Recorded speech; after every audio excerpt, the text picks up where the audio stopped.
Hello everyone, welcome to exam दोस्त my dear students. और आज मैं आप लोगों के सामने आया हूं बेटा उन बच्चों के लिए जिन्होंने अभी रिसेंटली आरआरबी जेई का एग्जाम दिया और सीबीटी 1 में उनके मार्क्स इतने सफिशिएंट नहीं है that they will be able to appear in CBT 2। ये वो बच्चे भी जानते हैं और कहीं ना कहीं इस बात से बहुत ज्यादा हताश, निराश, परेशान है। तो यार देखिए, इस वीडियो के माध्यम से मैं आपको बहुत सारी चीजें बताने वाला हूं। सबसे पहले हम लोग बात करेंगे कि why should you not give up, and then कि आप किस तरह के एग्जाम्स क्रैक कर सकते हैं, क्या आप अपना अप्रोच रख सकते हैं टू मेक श्योर कि आगे आने वाले समय में जो भी एग्जाम्स आते हैं वो आपसे निकल पाए। ठीक है, तो काफी सारी बातें बेटा आप लोगों से शेयर करनी है, इसीलिए इस वीडियो को एकदम एंड तक देखिएगा। और वीडियो अच्छा लगे तो लाइक जरूर कीजिएगा, चैनल को सब्सक्राइब कर लीजिए और ज्यादा से ज्यादा इस वीडियो का लिंक आप शेयर कर दीजिए। तो सबसे पहली बात बेटा अगर करें तो यार देखो, गिव अप करना कभी भी एक ऑप्शन होना नहीं चाहिए, क्योंकि लाइफ में देखिए यार, अगर कभी भी हम फेलियर का सामना करते हैं और गिव अप कर देते हैं तो कितनी जगहों पे गिव अप कर सकते हो। चलो यार, करियर वाइज आपने मान लिया गिव अप कर दिया, कल को आपकी हेल्थ डाउन है तो क्या लाइफ पे गिव अप कर दोगे? कल को कोई आपका लव्ड वन सफर कर रहा है, आपके परिवार में कोई सफर कर रहा है, क्या उन पे गिव अप कर दोगे? कैसे गिव अप करोगे यार? बहुत सी जिम्मेदारियां लाइफ में ऐसी आएंगी जिनमें गिव अप नहीं कर सकते। आपका करियर भी एक ऐसी ही जिम्मेदारी है जिस पे गिव अप नहीं किया जा सकता। तो यार अगर देखिए आपने सोचा है कि अपने परिवार को सपोर्ट करना है, आगे बढ़ाना है, कुछ उनके लिए कर दिखाना है, उनके लिए या फिर इवन अपने लिए कुछ कर दिखाना है, तो गिव अप करके करोगे क्या? समझ रहे हो? कहीं ना कहीं तो जॉब के लिए जाओगे बेटा, किसी ना किसी माध्यम से तो पैसा कमाओगे। आज के डोमेन में इंडिया जैसे देश में अगर आप एक 10,000 रुपए की नौकरी भी करने जाओगे ना, तो वहां हजारों लाखों की भीड़ जुटी होगी उस एक नौकरी को पाने के लिए। इतना कंपटीशन है क्योंकि आबादी इतनी है हमारे देश की। तो जब इतना कंपटीशन फेस करना है आपको, इवेंचुअली लोगों से लड़ना ही लड़ना है, तो फिर बेटा why should you change your field? जिस फील्ड की आपने तैयारी भी की है, जिसमें आपने नॉलेज भी हासिल किया, आज आप वो फील्ड स्विच कर लोगे, मान लिया। लेकिन जिस भी फील्ड में आप उतरोगे, जिस भी नई चीज में आप स्विच करोगे, कंपटीशन वहां भी होगा और फिर शुरुआत वहां पे आपको जीरो से करनी पड़ेगी। तो what is the benefit of it? दूसरी बात ये समझिए, एग्जाम्स बेटा इजी या टफ नहीं होते हैं कभी भी। Exams are always competitive exam. यहां पे कोई एब्सोल्यूट मार्क मैटर नहीं करते, आप 50 मार्क्स ला रहे हो, 60 मार्क्स ला रहे हो कि 100 मार्क्स ला रहे हो। What you should always focus on कि आप दूसरे बंदे से बेहतर ला रहे हो, क्योंकि अगर आप बाकियों से बेहतर ला रहे हो, no matter how low your score is, आपका रैंक बेटर होगा, आपके सिलेक्शन के चांसेस बढ़ेंगे। तो बेटा eventually it all boils down to competition. Eventually game किस चीज का है? कंपीट करने का, रिलेटिव परफॉर्मेंस का, बेहतर परफॉर्म करने का। तो ये तो आप देखो, अगर आपको ये लगता है कि यार टेक्निकल एग्जाम्स डिफिकल्ट है, आरआरबी डिफिकल्ट है, एसएससी डिफिकल्ट है, कल को गेट ईएससी डिफिकल्ट है, तो अगर आप नॉन टेक्निकल एग्जाम में भी जाओगे तो वहां पेपर भले ही इजी हो, लेकिन वो इजी तो सबके लिए इजी होगा ना। तो वहां पे आपको हाई स्कोर करना पड़ेगा। वहां पे बाकी लोग जो 2-2, 3-3, 4-4 साल से तैयारी कर रहे हैं, शायद बहुत से टिप्स एंड ट्रिक्स जानते हैं, शॉर्टकट्स जानते हैं, आपको उनसे बेहतर तब भी बनना होगा, तब आप एग्जाम क्रैक कर पाएंगे। हाँ, मैं मानता हूं अपॉर्चुनिटी वाइज 19-20 हो सकता है कि किसी एग्जाम में ज्यादा सीटें हैं तो सिलेक्शन रेशियो बेटर है, किसी में कम सीटें हैं तो सिलेक्शन रेशियो कम है। लेकिन यार आरआरबी ने भी तो सीटें कम नहीं निकाली ना, राइट? तो सीटें तो यहां भी काफी आती हैं, एसएससी जेई में भी सीटें अच्छी आती हैं। तो यार देखो, सीटें तो आपकी एई जेई एग्जाम्स के अंदर अच्छी आती ही है। और फिर अगर बात करें गेट और ईएससी जैसे एग्जाम्स की, तो बेटा वहां एस्पिरेंट भी कम है अगर सीटें कम है। तो सिलेक्शन रेशियो मोर और लेस आपको सेम ही मिलने वाला है, कंपटीशन आपको सेम ही मिलने वाला है। आपको यह सोचना है कि आप अपनी स्ट्रेंथ कहां बना सकते हैं। अगर टेक्निकल को आप अपनी एक स्ट्रेंथ बना सकते हैं, अगर टेक्निकल पे आप खरे उतर सकते हैं, तो बेहतर है कि आप गिव अप ना करें, आप नॉन टेक्निकल की तरफ ना जाके आप टेक्निकल एग्जाम्स पे, एई जेई गेट ईएससी इस तरह के एग्जाम्स पे फोकस करें। बाकी तो देखो यार, आप लोग एक मैच्योर ऑडियंस हो, आप लोग बड़े बच्चे हो, कोई छोटे छोटे बच्चे नहीं हो, तो इवेंचुअल डिसीजन आप ही का होने वाला है। लेकिन एक बात मेरी हमेशा ध्यान रखना, अगर गिव अप करने की हैबिट बन गई, एक बार गिव अप किए ना, तो हमेशा गिव अप करना एक ऑप्शन बन जाएगा लाइफ में, एक इजी वे आउट दिखने लगेगा कि यार अगर हम गिव अप करते हैं ना, तो इस जद्दोजहद से, इस परेशानी से निकल सकते हैं। एक एस्केप मैकेनिज्म आप बना लोगे, जो कि कभी नहीं बनना चाहिए। अगर आपके लिए एक इजी वे आउट हो गया ना एस्केप करना, गिव अप करना, तो मेरे बच्चों लाइफ में ऐसी ऐसी जगहों पे डूबोगे ना, जहां पे दुनिया उस तमाशे को देखेगी, तमाशे का मंजर सा बन जाएगा, कुछ ऐसी जगहों पे आप डूबोगे शायद जहां से कभी उभर नहीं पाओगे। तैयारी में तो ठीक है, आपने एक एग्जाम पे गिव अप किया, मे बी आप दूसरा एग्जाम क्लियर कर लें, लेकिन लाइफ में ऐसी सिचुएशंस होंगी ना बेटा जहां पे गिव अप किया तो ना तो वो समय ना ही वो मौका कभी वापस आएगा। तो इसीलिए गिव अप करने को कभी भी लाइफ में ऑप्शन मत बनाओ। हमेशा ये सोचो अगर आप फेल हुए तो आप क्या बेटर कर सकते थे, या जो बच्चे सिलेक्ट हो रहे हैं वो आपसे कैसे डिफरेंट है, उनकी तैयारी में क्या डिफरेंस था, क्या रिसोर्सेज में, क्या स्ट्रैटेजी में डिफरेंस था। ठीक है, तो इसीलिए बेटा फाइनल डिसीजन मैं आपके हाथ में छोड़ता हूं, आपको गिव अप करना है या नहीं करना है। बट आगे जो बच्चे कंटिन्यू करना चाहते हैं, अब मैं उनके विषय में बात करूंगा। मैं बात करूंगा कि कैसे आप तैयारी कर सकते हो। देखिए, कोई भी एग्जाम हो इस दुनिया का, जब आप तैयारी स्टार्ट करते हैं, the first and the foremost thing is understanding the exam syllabus. देखिए यार, मैंने सबसे पहले जो कॉम्पिटिटिव एग्जाम क्लियर किया वो था आईआईटी, लेकिन मैं बात करूंगा कॉम्पिटिटिव एग्जाम गेट की, क्योंकि वो आप लोगों से ज्यादा कनेक्ट कर पाएगा। अब जब मैं गेट की तैयारी कर रहा था बेटा, उस समय पे मैं कॉलेज में था। सबसे पहले 2013 में मैंने दिया अपने फाइनल ईयर के साथ। अब उस समय पे मेरे पास ना तो कोई कोचिंग थी, ना ही कोई मेरे पास टीचर का गाइडेंस था। तो और मेरे पास टाइम भी कम था। ऑब्वियसली आप लोग समझते हो कि कॉलेज के साथ तैयारी करना थोड़ा डिफिकल्ट होता है। तो मैंने सबसे पहले क्या किया ना, गेट का ऑफिशियल सिलेबस डाउनलोड किया। तो सबसे पहला स्टेप आपको यही लेना है बेटा, सबसे पहले सिलेबस का डॉक्यूमेंट निकालिए, या तो किसी ऑफिशियल वेबसाइट से जो कि बेस्ट रिसोर्स हो सकता है, या किसी ट्रस्टेड सोर्स से जिस पे आपको भरोसा है कि ये लोग जो सिलेबस मेंशन कर रहे हैं ना वो जेन्युइन है, वो गड़बड़ नहीं होगा। तो या तो ट्रस्टेड सोर्स से, but I will still recommend कि आप ऑफिशियल वेबसाइट से ही सिलेबस निकालें। बट बहुत बार क्या होता है ना, कुछ ऐसे एग्जाम्स होते हैं जिनका सिलेबस स्पेसिफाइड नहीं होता है, तो वहां पे आप किसी वेबसाइट से, जो कि जानी मानी वेबसाइट है, बहुत सारे हिट्स हैं, बहुत सारे बच्चे फॉलो करते हैं, वहां से सिलेबस निकालिए। ठीक है, अब सिलेबस तो निकाल लिया सर, अब इसके बाद क्या करें? सिलेबस निकालने के बाद पहले रीड करिए, अंडरस्टैंड करिए। अब देखिए, ज्यादातर सिलेबस ऐसा होगा जो आप समझ पाओगे। आप ऐसा तो है नहीं कि अभी जस्ट 12th पास हो और आप बात कर रहे हो एई जेई एग्जाम या गेट एग्जाम की, आपको सिलेबस पल्ले ही ना पड़े। सिलेबस में क्या टॉपिक्स होंगे जो आपके कॉलेज सिलेबस से रिलेट करते हैं, जेनरिक होते हैं, like general awareness, like general aptitude, like reasoning, इस तरह के टॉपिक्स होंगे। तो पहले अंडरस्टैंड करो कि सिलेबस कितना वास्ट है, इसके अंदर क्या क्या टॉपिक्स हैं, एक टॉपिक के कितने सब टॉपिक हैं, और फिर आप थोड़ा सा नेट पे ब्राउज करके देखिए वेटेज क्या होता है। ये वेटेज जो है ना, आपको बहुत सारी कोचिंग्स की वेबसाइट स्पेसिफाई कर देंगी, या वीडियोस आपको मिल जाएंगे यूट्यूब पे। बट ये वेटेज ढूंढ पाना बहुत ईजी है आज के समय में, कहीं ना कहीं से वेटेज मिल जाएगा। तो आपको एक आइडिया लग जाएगा कि यार इस एग्जाम को क्रैक करने में कितना एफर्ट लगता है, और कौन से चैप्टर्स या कौन से सब्जेक्ट्स आपके लिए ज्यादा महत्व रखते हैं as compare to other ones. क्योंकि यार देखो, बहुत रेयर होता है कि आप 100% किसी एग्जाम की तैयारी कर पाए, लेकिन अगर आप वेटेज जानते हैं तो आप प्रायोरिटाइज जरूर कर सकते हैं।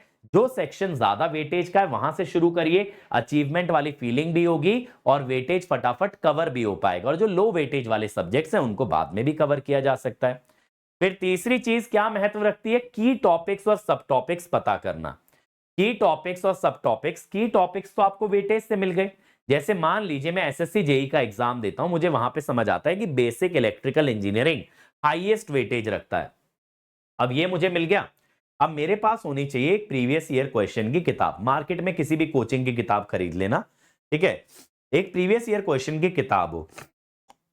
अब उसमें बेसिक इलेक्ट्रिकल खोल के आप ये देख सकते हो सबसे ज्यादा क्वेश्चन किस सब टॉपिक से आए हैं।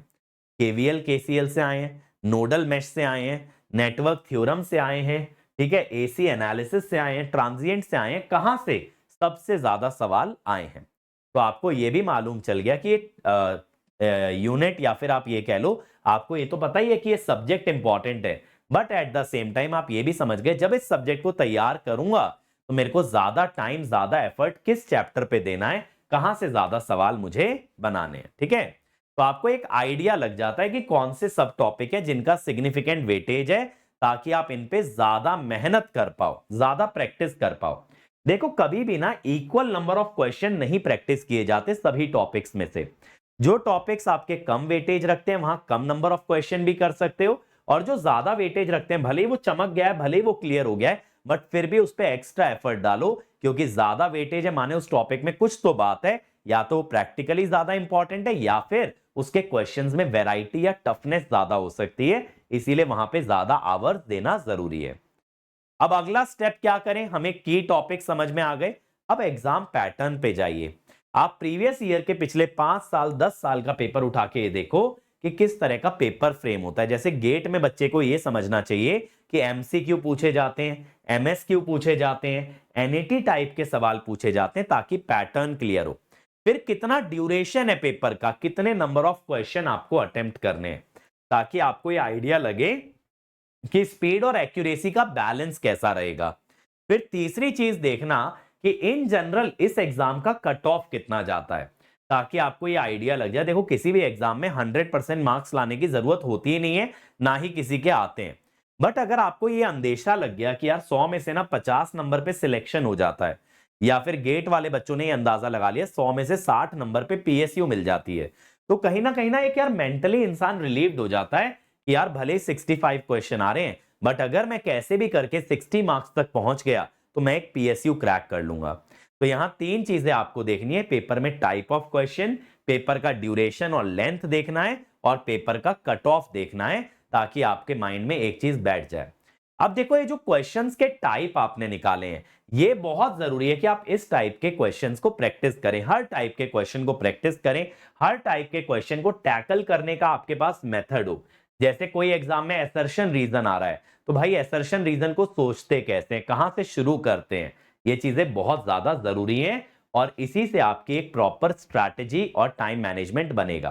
क्योंकि जब आप समझ गए हो ना एग्जाम में सवाल कैसे पूछे जाते हैं, तब आप ये मेक श्योर करोगे कि उस तरह के सवाल के लिए आप तैयार हो, उसको क्रैक करना आपको आता है। अब अगली चीज क्या देखिए बेटा, स्टडी प्लान। अब आपने सारी चीजें, आपने सारी सामग्री जुटा ली है प्लानिंग के लिए, अब समय आ चुका है कि प्लान बनाया जाए। अब जो भी आप प्लान बनाएंगे बेटा, उसमें आप ये देखिए एग्जाम के लिए कितने महीने बचे हैं। अब तैयारी के देखो की एलिमेंट्स क्या होते हैं। सबसे पहली चीज होती है लेक्चर्स, सेकंड चीज होती है नोट्स, थर्ड चीज होती है आपके प्रैक्टिस, फोर्थ चीज होती है रिवीजन, फिफ्थ चीज होती है टेस्ट, सिक्स्थ होता है डाउट। कायदे से ये 6 चीजों के इर्द गिर्द ही आपकी तैयारी घूमती है। अब आपको इस 6 के 6 एलिमेंट कवर करने हैं, और आपको एक एक्स अमाउंट ऑफ टाइम मिला है। जैसे अगर एसएससी जेई की बात करूं तो आपके पास 10-11 महीने हैं, या गेट 26-27 वाले बच्चों के पास 1 साल से 2 साल है टाइम तैयारी का। अब आप ये देखो कि ये सारे एलिमेंट कैसे फिट इन होंगे। तो ये जो है ना देखो, एक तो नोट्स, एक लेक्चर, एक प्रैक्टिस, ये तीनों को एक साथ कंबाइन करो, इसको बोलो सिलेबस कवरेज, कि सिलेबस पढ़ना है। अब सिलेबस के लिए कुछ मंथ डेडिकेट कर दो। जैसे एसएससी वाले बच्चे 11 में से लेटेस्ट से 6 महीने या 7 महीने सोचते हैं सिलेबस को कवर करेंगे, और उसमें उन्होंने पूरा सिलेबस डिवाइड कर डाला। अब बाकी 2 महीने हम सर रिवीजन करेंगे, प्रैक्टिस करेंगे, और लास्ट के 2 महीने हम लोग सिर्फ टेस्ट सीरीज पे फोकस करेंगे। तो कुछ इस प्रकार का स्टडी प्लान बनाया। अब स्टडी प्लान को और डिटेल आउट करो कि कौन सा सब्जेक्ट किस मंथ में करने वाले हो, कितने डेज उसको देने वाले हो, और उसके अंदर रिसोर्सेज क्या क्या यूज करोगे। क्योंकि रिसोर्सेज अगर क्लियर है ना, कौन सी किताब से सवाल लगाने हैं, कौन से टीचर का वीडियो देखना है, कितने उसके अंदर वीडियो लेक्चर हैं, तो आपको रोज रोज सोचना नहीं पड़ेगा। वरना क्या होगा, रोज रोज ना सोचने के चक्कर में इतना टाइम वेस्ट हो जाएगा, जिसमें आप कर कुछ नहीं रहोगे, बस बैठ के सोच रहे होगे ये भी कर लूं, वो भी कर लूं, फलाना चीज कर लूं। दूसरी बात ना, फोमो मत रखना। दुनिया के सारे रिसोर्सेज आप नहीं करके जा सकते, बट जो भी रिसोर्सेज को फॉलो करो उन्हें अच्छे से फॉलो करो, उनको समय दो, उस पर एफर्ट मारो। तो ज्यादा चीजों के पीछे भागने से बेहतर है कि कम चीज करो लेकिन अच्छे से करो। ठीक है, अब स्टडी प्लान आपका तैयार हो गया। नेक्स्ट स्टेप आपका क्या होगा, टॉपिक्स को प्रायोरिटाइज करें। यानी स्टडी प्लान में पहले वो सब्जेक्ट्स को उठाइए जिनका वेटेज ज्यादा है।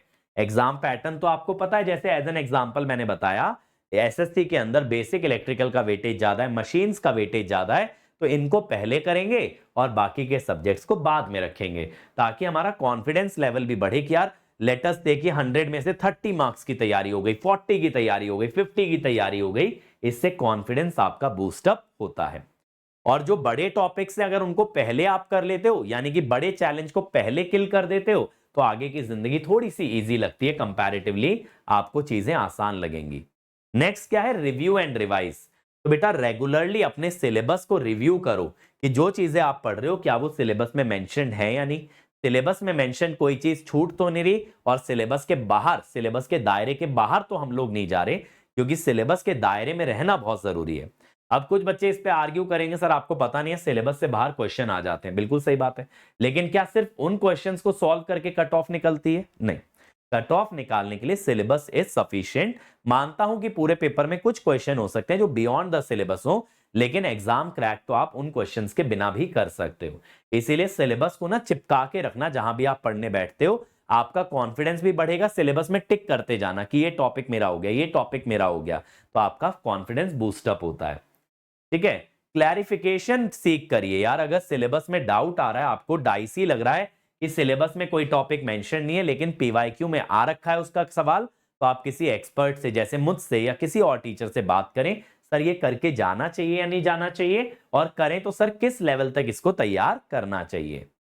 ठीक है, नेक्स्ट थिंग इज अपडेटेड रहिए। कई बार एग्जाम के पैटर्न में अपडेट्स आ जाते हैं, कई बार एग्जाम का सिलेबस अपडेट कर दिया जाता है, तो मेक श्योर आपके पास सारे लेटेस्ट रिसोर्सेज हैं और लेटेस्ट अपडेट्स हैं आपके पास, ताकि ऐसा ना हो कि आप तैयारी कर रहे हो पिछले साल के और इस साल का पैटर्न ही बदल जाए। करेक्ट, जैसे एसएससी में सीबीटी 2 आपका बन गया था, है ना, मेंस वाली स्टेज को कंप्यूटर बेस्ड कर दिया गया था। तो इस तरह की चीजें आपको मालूम रहनी चाहिए। ठीक है, एंड लास्टली ऑनलाइन रिसोर्सेज का आप इस्तेमाल करें, जैसे कि स्टडी मटेरियल हो गया, प्रैक्टिस टेस्ट हो गए, डाउट सॉल्विंग फोरम्स हो गए, जिससे कि आप लोगों से कनेक्टेड भी रहें, आप अपनी तैयारी को ट्रैक भी कर पाएं और कभी भी अपने रास्ते को लूज आउट ना करें, अपने ट्रैक से भटके नहीं। इसके लिए ऑनलाइन रिसोर्सेज से कनेक्टेड रहें, ऑनलाइन रिसोर्सेज का इस्तेमाल करते रहें। अब देखिए, प्रिपरेशन स्ट्रैटेजी में कुछ की पॉइंट्स आपको क्या रखने हैं जब स्ट्रैटेजी बनाएंगे। पैटर्न क्लियर होना चाहिए, स्टडी प्लान बनना चाहिए, और जब आप तैयारी कर रहे हो, कोई टॉपिक में डिफिकल्टी फेस कर रहे हो, उस पर उतना कमांड नहीं आ रहा बाकी टॉपिक जितना, तो उस पर ज्यादा समय दीजिए, ज्यादा नंबर ऑफ क्वेश्चन कीजिए, ज्यादा उसको वर्कआउट कीजिए और कंसिस्टेंट रहिए। देखिए, कंसिस्टेंसी इज द की। ये मैटर नहीं करता कि किस बच्चे की कैपेसिटी 10 घंटे पढ़ने की और किसकी मात्र 5 घंटे की है। अगर 5 घंटे वाला बच्चा निरंतर 5 घंटे पढ़ता है, तो मैं कह रहा हूं वो जो 10 घंटे वाला आज पढ़ता है कल सोता है ना, उससे बेहतर परफॉर्म करेगा। कंसिस्टेंसी मोस्ट इंपॉर्टेंट है। भले लिटिल लिटिल एफर्ट हो, लेकिन बेटा कंसिस्टेंट रहोगे ना तो फिर कुछ भी हासिल कर सकते हो। आपने देखा एक चींटी कितनी सी होती है, ठीक है, कितना सा सामान ले जाती है, बट फिर भी चींटी कंसिस्टेंट रहती है ना, तो अपना जो है आशियाना बना लेती है। चाहे कितनी भी मेहनत लगे, मेहनत करने को तैयार है और कंसिस्टेंट है, रुकती नहीं है। तो आपको भी वैसा ही बनना है बेटा, कंसिस्टेंट रहना है, रुकना नहीं है, मेहनत करने के लिए तैयार रहना है। मेहनत का कोई ऑल्टरनेटिव नहीं है, कोई शॉर्टकट नहीं है। अगली चीज, स्टडी मटेरियल और रिसोर्सेज। बेटा टेक्स्ट बुक और स्टडी गाइड, आप टेक्स्ट बुक फॉलो कर सकते हैं, भले मैं रिकमेंड नहीं करता हूं टेक्स्ट बुक को फॉलो करने का। Why is that? क्योंकि टेक्स्ट बुक में ना दुनिया संसार की सारी नॉलेज रखी हुई है, जबकि एग्जाम में स्पेसिफिक चीजें पूछी जाती हैं। तो बेटर है अगर किसी कोचिंग के नोट्स या स्टडी मटेरियल को फॉलो करते हो या किसी गाइड को फॉलो करते हो जो उस एग्जाम के लिए लिखी गई है। ऑनलाइन में बेटा आज के टाइम में बहुत रिसोर्स मिल जाएंगे, चाहे यूट्यूब पे, चाहे पेड कोर्सेज में, video lecture, test series, practice material सब मिल जाएगा। और मैं तो कहता हूं, देखो किसी कोर्स के साथ जुड़ के तैयारी करते हो तो हेडेक कम हो जाता है। ऐसा नहीं कि यूट्यूब से हो नहीं सकती, बिल्कुल हो सकती है भाई तैयारी, रैंक भी आ सकती है, लेकिन उसमें ना जिम्मेदारी आपकी आपके कंधों पे होती है। अगर आप उतने मैच्योर और मोटिवेटेड हो तो बिल्कुल आप फ्री से भी रैंक निकाल सकते हो, यूट्यूब से भी रैंक निकाल सकते हो। लेकिन अगर नहीं तो बेटा किसी कोर्स के भरोसे बैठो, किसी कोर्स के साथ जुड़ो, ताकि सोचने का काम वो कोर्स का इंस्ट्रक्टर करे और आपका काम सिर्फ मेहनत का रह जाए। फिर मॉक टेस्ट और पीवाईक्यू, ये मोस्ट इंपॉर्टेंट चीज है। मॉक टेस्ट या टेस्ट सीरीज से कभी मत भागना भाई।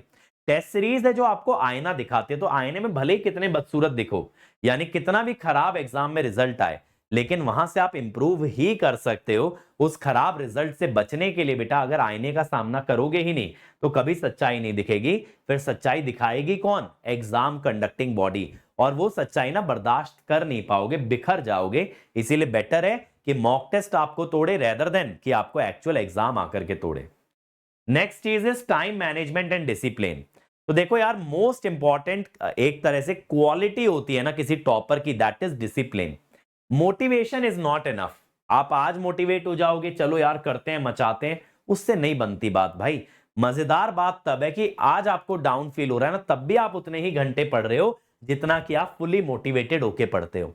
जिस दिन ऐसे हो गए ना, जैसे कहते हैं ना गहरा समंदर जो होता है उसमें लहरें नहीं आती, बहुत शांत होता है, सेम वे में बेटा आपके इमोशंस, आपका मोटिवेशन आपकी तैयारी का ना तो जरिया बनना चाहिए और ना ही डिमोटिवेशन आपकी तैयारी में कोई बाधा पैदा करे। आपको डिसिप्लिन्ड रहना है, मजदूर की तरह काम करना है, अच्छा लगे बुरा लगे, तबीयत ठीक है तबीयत खराब है, आप पढ़िए। आपने डिसाइड करा आप पढ़ेंगे, आप पढ़िए, चाहे फिर जो मर्जी हो जाए। तो जो शेड्यूल आपने बनाया है अपने लिए पूरे दिन का, उस शेड्यूल को हर हालत में अपने को फॉलो करना है और अपने टारगेट्स को थोड़ा सा बेटा रियलिस्टिक रखना है। ऐसा नहीं रखना कि आज पढ़ूंगा ना, आज पूरा चैप्टर ही निपटा डालता हूं। इमोशनल होके नहीं डिसाइड करने हैं टारगेट्स, आपको प्रैक्टिकल होके डिसाइड करने हैं। एक दिन में जो अचीवेबल है वैसा ही टारगेट रखो, ताकि आपको पॉजिटिव फीलिंग भी आए उसको अचीव करके। डिस्ट्रैक्शंस को अवॉइड करें, जैसे social media, TV, notifications app के, इन चीजों को अवॉइड करें। जब आप पढ़ रहे हैं एटलीस्ट उस समय, पढ़ने के बाद आप उठ के बैठे हैं, आप टहल रहे हैं, ठीक है आप फोन यूज कर रहे हैं, पढ़ते समय नहीं बेटा। पढ़ते समय सिर्फ आपकी पढ़ाई, और ब्रेक होना चाहिए। ऐसा नहीं सिंगल सिटिंग में बैठ गए, क्या होता है ना आपकी जो एफिशिएंसी होती है ना बहुत तेजी से गिरती है। जितने ज्यादा घंटे बैठोगे उतना कम आउटपुट आपको मिलेगा। बट अगर देखो कोई बच्चा लगातार 10 घंटे बैठता है, तो मैं मानता हूं उसका आउटपुट ना आधा भी नहीं है एज कंपेयर टू वो बच्चा जो 2-2 घंटे 5 बार पढ़ लेता है। वो भी 10 ही घंटे कर रहा है, बट वो इससे डबल ट्रिपल आउटपुट देगा एज कंपेयर टू एक बच्चा जो लंबी सिटिंग में बैठ रहा है। क्योंकि लंबी सिटिंग में ना ग्रेजुअली हमारा माइंड, हमारी बॉडी सैचुरेट करने लग जाती है और तब आपकी एब्जॉर्बिंग पावर डिप कर जाती है। ठीक है, next is mental preparation and wellbeing. यार देखो मेंटली वेलबींग होना बहुत जरूरी है। ठीक है, उसके लिए मोटिवेटेड रहिए। और मोटिवेशन पता है सबसे बेस्ट क्या होता है लाइफ में? इंटरनल मोटिवेशन, आपका वाई। अगर मैं आपसे पूछूं आप कोई एग्जाम क्रैक कर रहे हो क्यों, और आपके पास सॉलिड रीजन है ना, आप कोई चीज कर रहे हो तो क्यों करना चाह रहे हो, तो मैं बता रहा हूं उससे बेहतर मोटिवेशन कुछ नहीं हो सकता। जैसे मेरे लिए इतनी मुकाम पे पहुंचने के बाद भी मोटिवेशन क्या है? टू कीप कंटिन्यूइंग, कि अपने परिवार को एक अच्छी जिंदगी देनी है। ठीक है, अब उसके लिए मुझे किसी के मोटिवेशन की जरूरत नहीं है, मैं जानता हूं मैं क्या कर रहा हूं, क्यों कर रहा हूं, कैसे कर रहा हूं। स्ट्रेस को मैनेज करो भाई, बहुत ज्यादा स्ट्रेस मत लो। थोड़ा अपने फ्रेंड से कनेक्टेड रहो, अपनी फैमिली से कनेक्टेड रहो। मेडिटेशन या योगा भी कर सकते हैं जो बच्चे इन चीजों में हैं, क्योंकि ये स्ट्रेस रिड्यूस करने में मदद करता है। और अगर आप वर्कआउट भी करते हो तो भले आधा घंटा पौना घंटा निकालिए, वर्कआउट कीजिए, उससे भी स्ट्रेस लेवल बहुत कम होता है। स्लीप रूटीन अपना फिक्स रखिए, कितने बजे बेड पे जाना है, कितने बजे उठना है, और बेड पे जाने के बाद भाई फोन नहीं चलाना है। ठीक है, बेड एक ऐसी जगह होनी चाहिए ना जहां पढ़ते ही नींद आ जाए। तो जो लोग बेड पे अदर चीजें करते हैं, सोशल मीडिया इस्तेमाल करते हैं, बातचीत करते हैं या फिर टाइम पास करते हैं, तो उन्हें बेड पे नींद नहीं आएगी। आपका माइंड इस चीज के लिए ट्रेन होना चाहिए, बेड पे लेटने का मतलब है सोना। तो बेड पे जाओ तभी जब आप सोने के लिए तैयार हो। फिर डाइट को थोड़ा सा बैलेंस रखें बेटा, ओवर ईटिंग ना करें, जंक फूड ना खाएं। ठीक है, घर की बनी चीजों में भी बहुत ज्यादा तेल घी वाले आइटम्स ना खाएं, क्योंकि ये चीजें आपकी बॉडी में फैट एक्यूमुलेट करती हैं, आपका डाइजेशन खराब करती हैं, and at the same time आपको स्लीपी बनाती हैं। तो आपका फोकस डल हो जाएगा, आप चीजों पे फोकस नहीं कर पाओगे, ज्यादा नंबर ऑफ आवर्स आप पढ़ नहीं पाओगे। ठीक है, इवैल्यूएशन एंड इंप्रूवमेंट बहुत ही इंपॉर्टेंट चीज है। जैसा मैंने बोला अपनी तैयारी को ट्रैक करना इन टर्म्स ऑफ सिलेबस भी और इन टर्म्स ऑफ टेस्ट भी, कि जो भी टॉपिक आपने सीखा क्या उसको आप अच्छा कर पाए या नहीं कर पाए। टेस्ट में मार्क्स कम आते हैं, नो नीड टू वरी, सबके कम आते हैं। जो रैंक 1 लाता है उसके भी टेस्ट में मार्क्स कम आते हैं। बट इंपॉर्टेंट क्या होता है ना कि आपका एटीट्यूड क्या है। क्या कम मार्क्स को देख के आप आंसू बहाने लगते हो, या कम मार्क्स को देख के आप बैठते हो, थोड़ा शांति से एनालाइज करते हो कहां पे आपके मार्क्स कटे हैं, क्या कारण रह गया लो परफॉर्मेंस का, और फिर उसको सुधारते हो।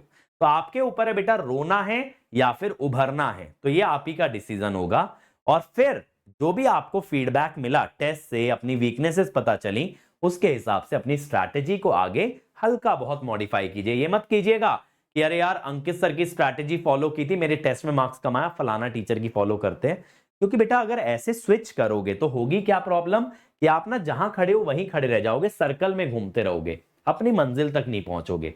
एक स्ट्रैटेजी फॉलो करो, उसको हल्का बहुत, है ना, जैसे कंट्रोल सिस्टम में फीडबैक सिस्टम होता है, ऐसी टेस्ट से फीडबैक लेके हल्का बहुत मॉडिफाई करते रहो। और फाइनली क्या इंपॉर्टेंट है, फाइनल स्टेज क्या होती है बेटा? रिवीजन। बहुत भयंकर तरीके से रिवाइज करना है। और मैं आपको एक चीज पहले ही बता दूं, रिवीजन में मन नहीं लगेगा, खूब मन उबेगा, खूब बोरियत फील होगी, फिर भी रिवाइज करते रहना है। टाइमर लगा के प्रैक्टिस करनी है। जब आपका एक बार सिलेबस कंप्लीट हो गया, रिवाइज करने बैठते हो, रिवीजन के सारे क्वेश्चन टाइमर के साथ होंगे और अपने मन को बहलाते रहना, ऑल इज वेल करते रहना, क्योंकि बेटा आपको ही अपने मन को शांत करना पड़ेगा, कोई बाहर से नहीं आएगा। अपने मन को शांत रखिए। डर सबको लगता है बेटा, फेलियर का फियर सबके मनों में होता है, बस उस फियर को ओवरकम करने की देर है, तभी सफलता मिलेगी। आप ये मत सोचो मुझे डर क्यों लग रहा है, मुझे एंजाइटी क्यों हो रही है, मुझे स्ट्रेस क्यों हो रही है। बस ये ध्यान रखना सबको हो रही है, बट मैं उन लोगों में से हूं जो इसको मैनेज भी करूंगा, इसको ओवरकम भी करूंगा और कॉन्कर करूंगा। ठीक है, तो काम रहिए, फोकस रहिए और मंजिल बेटा आपके कदम चूमेगी, दुनिया आपकी मिसालें देगी, ये पक्की बात है। आप इस काबिल बन जाओगे कि लोग आपके पास आएंगे गाइडेंस के लिए। जैसा वीडियो आज मैं बना रहा हूं, ऐसे वीडियो आप लोग अपने YouTube चैनल्स पे डालोगे। अगर ऐसा सपना देखते हो ना बेटा, तो जो बातें मैंने बताई हैं उन्हें ध्यान से एक बार सोचना, जरूर रिविजिट करना, और इनमें से अगर सारी बातें हैं, कुछ बातें भी अच्छी लगे तो उनको अपनाना जरूर। मेरा ये वीडियो बनाना सफल हो जाएगा। और चैनल को लाइक कर दें बेटा, शेयर, वीडियो को लाइक कर दें, चैनल को सब्सक्राइब कर लें, बेल आइकन दबा के इस वीडियो को ज्यादा से ज्यादा शेयर कर दें। ठीक है, और मैं आपको यह भी बता दूं बेटा, हमारा जो प्लेटफॉर्म है वो आपकी कैसे मदद कर सकता है इन प्रिपेयरिंग। आप देखिए examdost.com पे जाएंगे तो AE JEE कोर्सेज में जाइएगा। यहां पे आपको 2025 RRB JEE का बैच मिलेगा। इस पे अभी 30% ऑफ है यूजिंग EB30। आपको RRB JEE CBT 2 का बैच मिलेगा। जो CBT 1 में अच्छा किए हैं उनके लिए कोड है RRB 40। ये 10% वाला मत लगाना, डिस्काउंट ज्यादा मिलता है। ठीक है, अंदर की बात बता रहा हूं। सार्थक SSC JEE बैच है, इस पे भी अभी आपका 30% ऑफ है, EB30। और ये जो महापैक है बेटा, इस पे भी 30% ऑफ है। महापैक के अंदर ना यूनिवर्स है, हमारे सारे कोर्सेज हैं।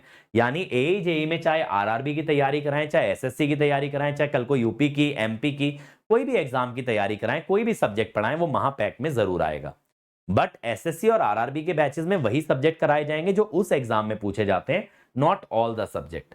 बाकी गेट वाले बच्चे गेट के लाइव बैचेस, रिकॉर्डेड बैचेस या सब्जेक्ट वाइज कोर्सेज के लिए जा सकते हैं। यहाँ पे हमारे पास टेस्ट सीरीज भी अवेलेबल है और बुक्स का भी लिंक आपके लिए अवेलेबल है। तो ये सारी चीजें बेटा आपके लिए अवेलेबल हैं। और प्रीवियस ईयर क्वेश्चन में जाओगे तो SSC के PYQ भी आपको मिल जाएंगे फ्री ऑफ कॉस्ट। ठीक है, ये सारी PDF मिल जाएंगे, इनके वीडियोस हमारे यूट्यूब पे हैं। ये सारी वीडियो PDF आपको फ्री ऑफ कॉस्ट मिल जाएंगे, जिसमें मैंने सारे PYQ सॉल्व करा रखे हैं। ठीक है, तो that's it from my side. उम्मीद करता हूं वीडियो अच्छा लगा होगा। अच्छा लगा हो तो भाई ज्यादा से ज्यादा शेयर करके वायरल करा देना, और फिर इस तरह के और वीडियोस मैं आपके लिए लेके जरूर आऊंगा। Thank you.